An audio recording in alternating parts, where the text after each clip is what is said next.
Eu sou muito emotivo. I'm very emotional. Eu vibro. I start shaking, and the hairs go on end just at the beginning of the national anthem. Já fico arrepiado, está dentro de mim isso. And I get to extremes. Só que você não pode. I get to the extreme of happiness when I win a title. Você chega a extremo de felicidade. That's how I am. I get excited. I cry. I get unbelievably emotional. Uma alegria fora do comum. Brazilian football has always been defined by its national team, and in particular World Cup success. And on this greatest stage, one man has accomplished more than anyone. Mario Zagallo won the World Cup twice as a player. He coached the national team that won the World Cup in 1970, and then returned 24 years later to help Brazil to their fourth triumph. No one has more World Cup winners' medals than Mario Zagallo.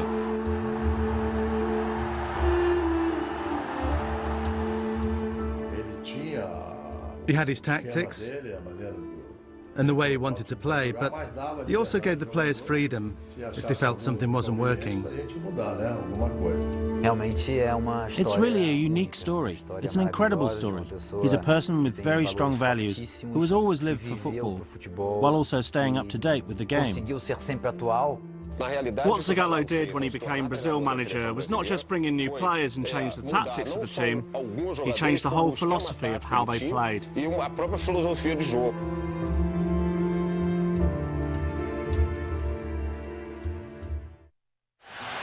June the 21st, 1970, the World Cup final, Mexico City.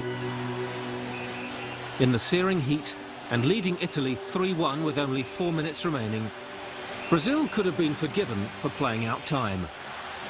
Instead, they attacked once more.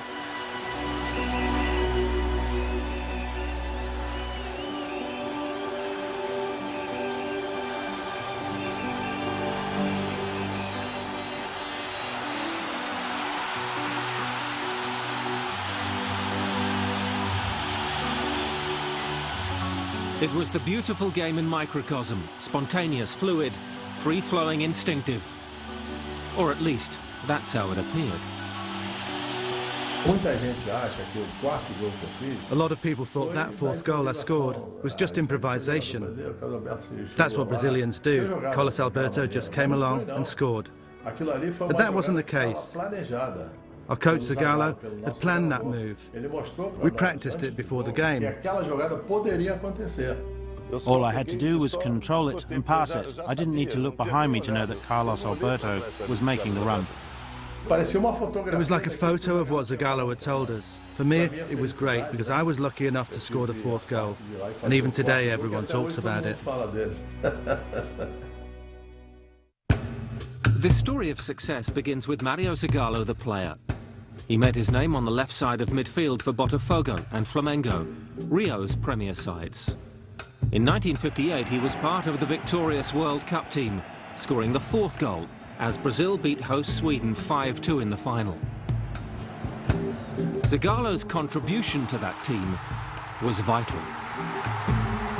Zagallo was the first ever attacking player to drop back and make up a 4-3-3 formation.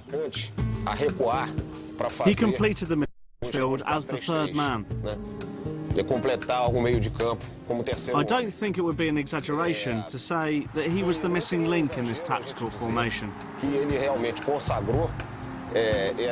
the fact that Brazil became world champions made that formation become the norm. We won playing a really good brand of football, fluid, with a good touch, artistic play. It was incredible and new. Only those who were in the stadium in Sweden could really bear witness to the incredible level of football that Brazil played.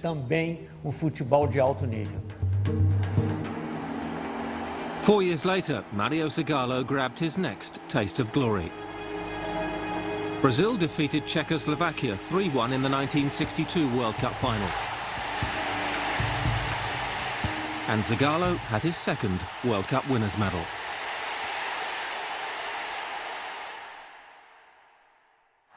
By 1966, he'd made the step to management at Botafogo, where he'd ended his playing career. Botafogo were one of the strongest clubs in Brazil, but Zagallo had major work to do. Legends like Nilton Santos, Didi and Garrincha were coming to the end of their careers. So Zagallo turned towards the next generation, transforming the likes of Gerson, Paulo Cesar Lima and Jairzinho into star names. His rise as coach was extremely quick. In very little time, he went from a youth team coach with little experience to the first team coach. And with the help of a lot of players he promoted from that youth team, he put together another great Botafogo side in about 1966-1967. Zagallo and Botafogo won 9 trophies in 4 years, but the national team was struggling. After exiting the 1966 World Cup in the first round, former journalist João Saldanha was brought in as manager. But he was an accident waiting to happen. A member of the Communist Party, which upset Brazil's military dictatorship, he refused to pick Dario, President Medici's favourite player. Things were about to come to a head. Saldanha's great error, and this is only my opinion, as someone who was there at the time, was when he got some heavy criticism from Flamengo's coach, Ustrich, who's no longer with us. So then, he went after Ustrich, with a gun trying to shoot the Flamengo coach. That was his great mistake, as obviously doing that had some very negative repercussions. As the 1970 World Cup loomed, the Brazilian FA moved quickly to install a new coach. 39-year-old Mario Zagallo got the job. He was a popular choice.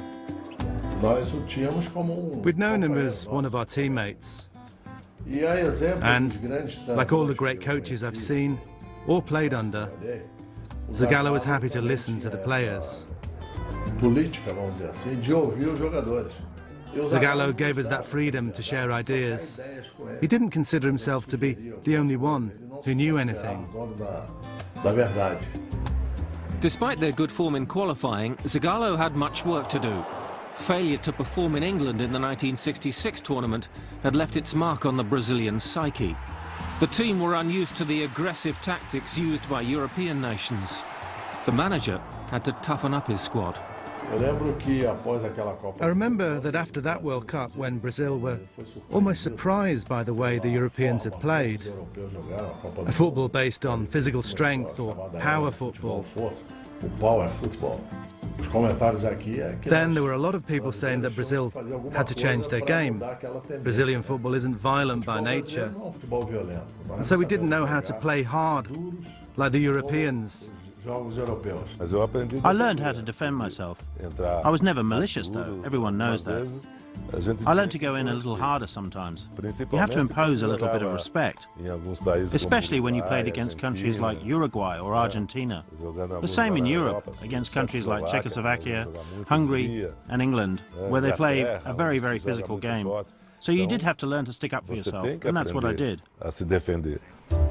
Zagallo insisted on a physical regime like never before. To succeed in the heat of Mexico, his side would need to be fitter and stronger than any other team.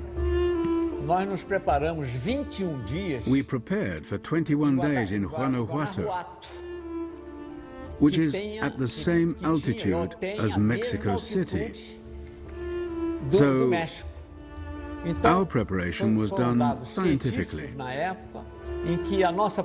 and with the aim of winning the title.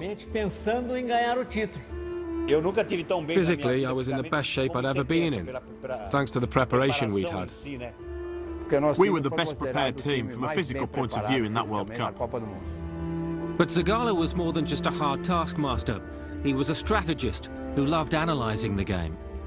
In 1970, when I took over the side, the team was playing 4-2-4.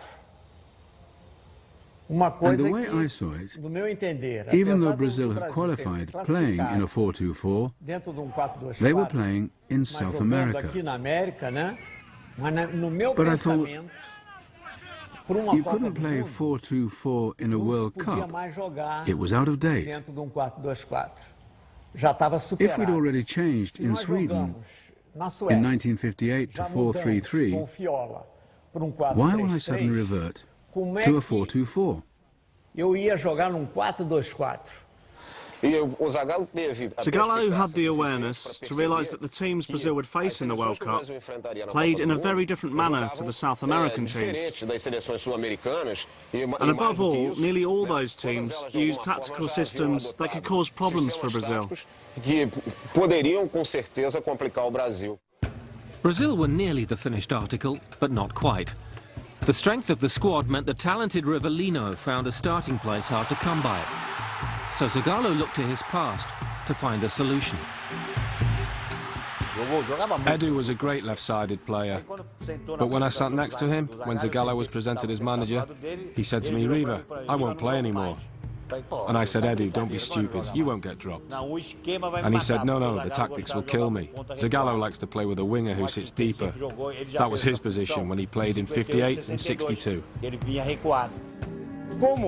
As Pelé was the most marked man, Zagallo brought Rivellino into the midfield.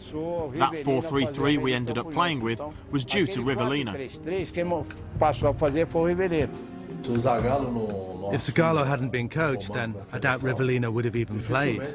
That's the reality. This idea of Zagallo's to play Rivellino on the left allowed him to get into the team. And that was great for him. Suddenly, Zagallo picked me to play on the left against Austria. The last game Brazil played before the World Cup. And that was very important for me, because I played well, scored a goal and was man of the match. From that point on, I never left the team. Rivellino is unbelievably intelligent. He was incredibly skillful, especially with his left foot. He scored free kicks, was a great passer, so they tried him out playing on the left wing. And that's when that Brazil side really became complete. It was a masterstroke from the manager. Rivellino was the new star and opened the scoring against Czechoslovakia in Brazil's opening game. A goal from Pelé and two from Jairzinho saw a 4-1 win immediately justify Zagallo's team selection. The hard work behind the scenes was paying off. It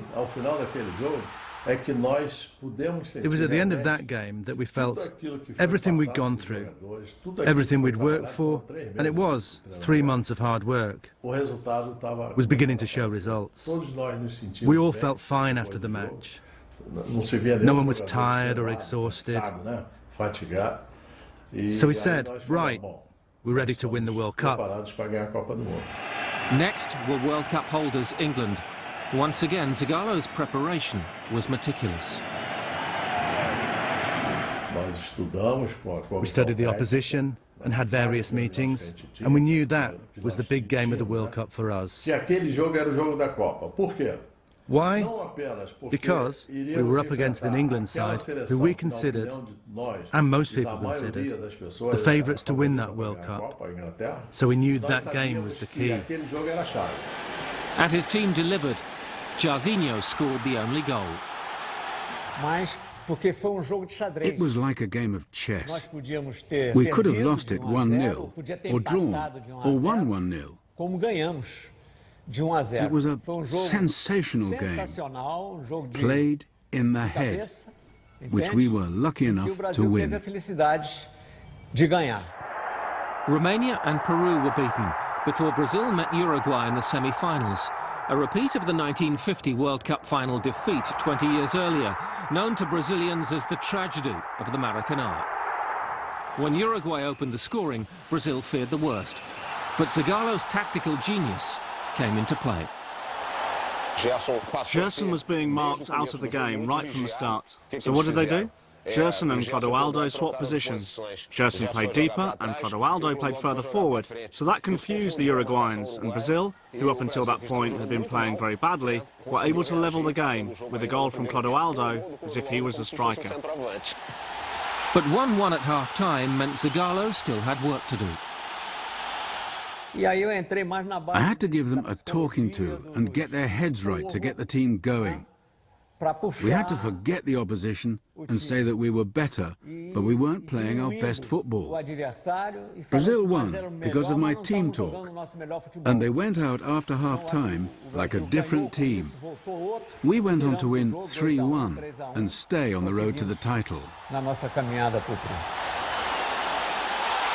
That victory had given the side the belief they needed. The final would be in Mexico City against Italy. It would be one of the greatest ever witnessed.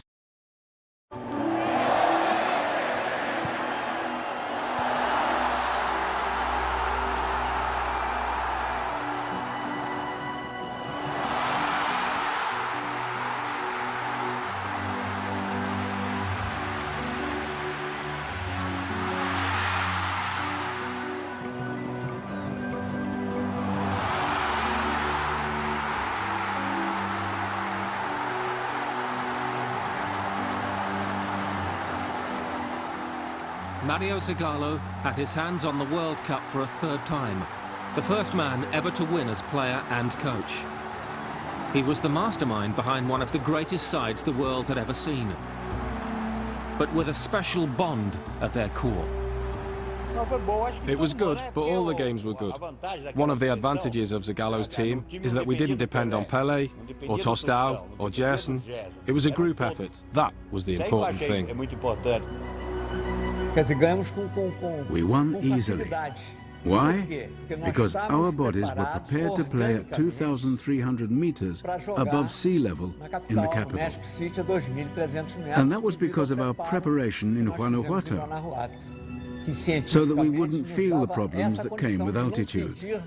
That's how Brazil's third World Cup was won.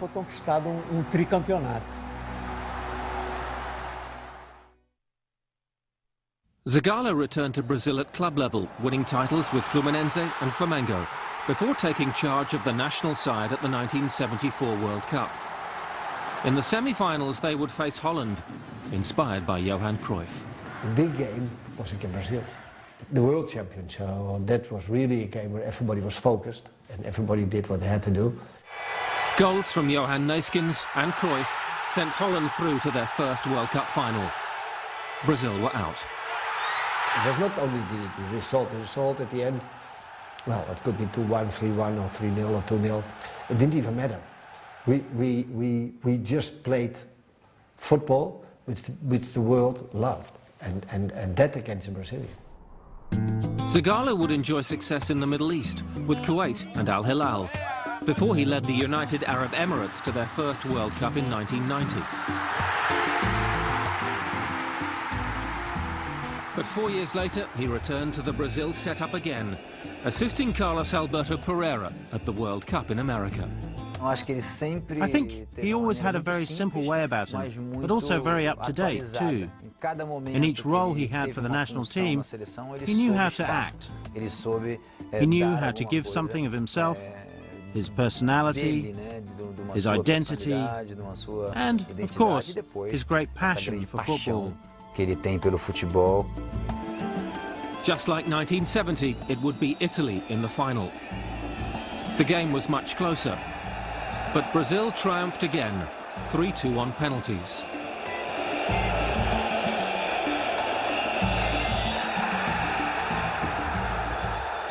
The victory would mean an incredible fourth World Cup winners' medal for Mario Zagallo. I always felt we would win. There was just something telling me that at the end of the day, Brazil would be champions. And I think we all had that feeling. And that win led to the renaissance of Brazilian football. That renaissance was led by Zagallo, now head coach of Brazil once again. Nearly 3 decades after managing Pelé to World Cup success, a new superstar was emerging under his care: Ronaldo. He wasn't thrown into the team like Pelé had been, but we gave him the chance to experience being part of a World Cup winning team. Even though he didn't play, he experienced that atmosphere, and that was very important in his life. By 1997, Ronaldo was established in the national side, which Zagallo steered to victory in the Copa America and Confederations Cup. The following year, he led Brazil to the World Cup final against France. But hours before kickoff, Zagallo's management was tested like never before. In '98, we had a serious problem with Ronaldo's health. After lunch, on the day of the game, he suffered a fit. Seeing how Ronaldo looked 6 hours before the game, it was a really bad image. Obviously, seeing that gets to you and upsets you.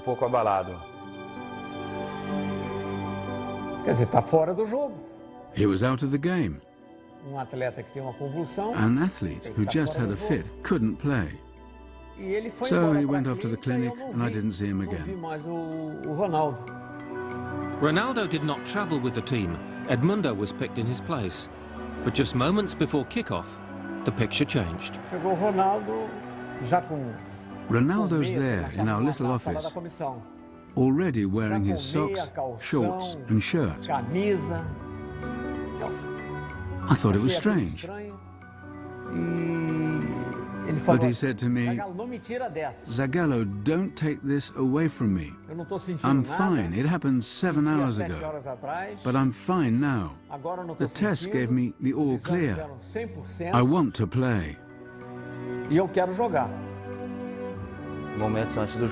Unfortunately, moments before the game, it resulted in all that confusion as to whether Ronaldo would play or not.